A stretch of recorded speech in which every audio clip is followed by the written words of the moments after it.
there's something in these hills.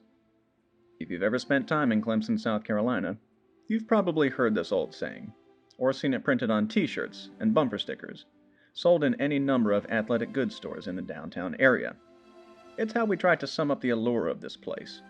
The natural beauty, passionate sports traditions, history, and genuine small town feel have long enticed folks to come back to this little corner of upstate South Carolina. And come back they do. The Clemson family, as we affectionately refer to ourselves, though recent events have called the truth of those words into question.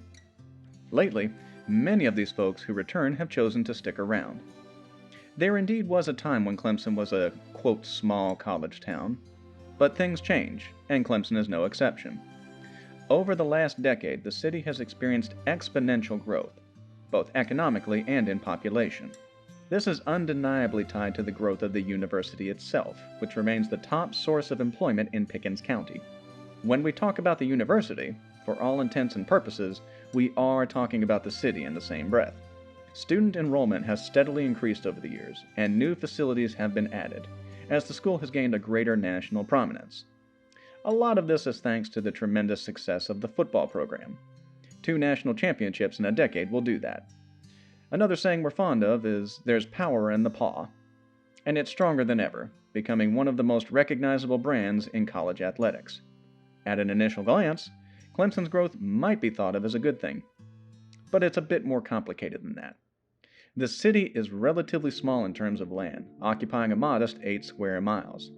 Simply put, there's only so much room to accommodate everyone and everything. And as Clemson, the university and the city continues to add more and more, residents have grown skeptical, as questions over housing, transportation, and the fate of small businesses abound. This situation came to a head in 2016, when the University Board of Trustees approved plans for a massive Duke Energy power plant to be added to campus. This prompted a fierce outcry from the public, who, up to that point, knew nothing about this proposal. For many, this lack of transparency was clear evidence of a growing divide between a city welcoming all opportunities for financial gain and residents who feel that such unrestrained growth may end up doing more harm than good.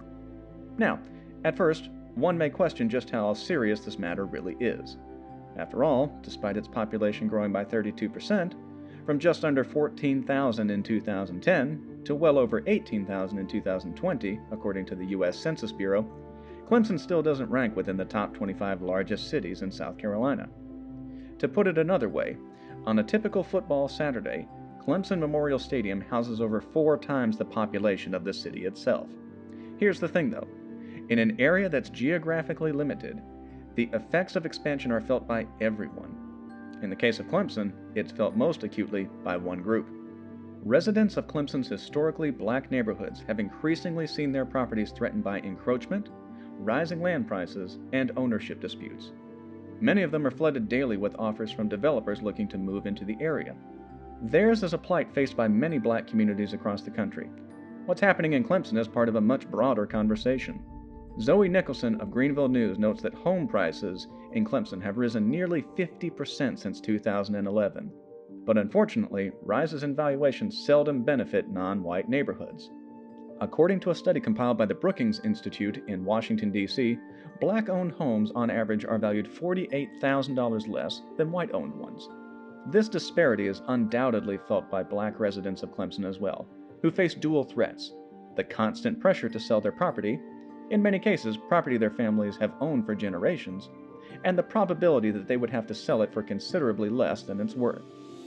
This is textbook gentrification, and while most of the national conversation about gentrification has tended to focus on more densely populated metropolitan areas, such as Houston, Atlanta, and Boston, it's important to remember that this harmful practice is also taking place in small-town America.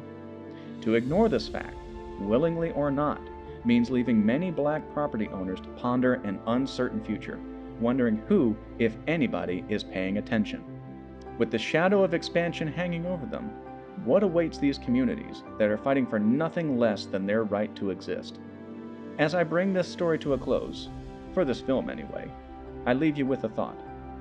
If Clemson is going to be a community that truly values its, quote, family from all walks of life, It's past time for us to start asking ourselves two very important questions. What is the price of prosperity, and who is likely to wind up paying it?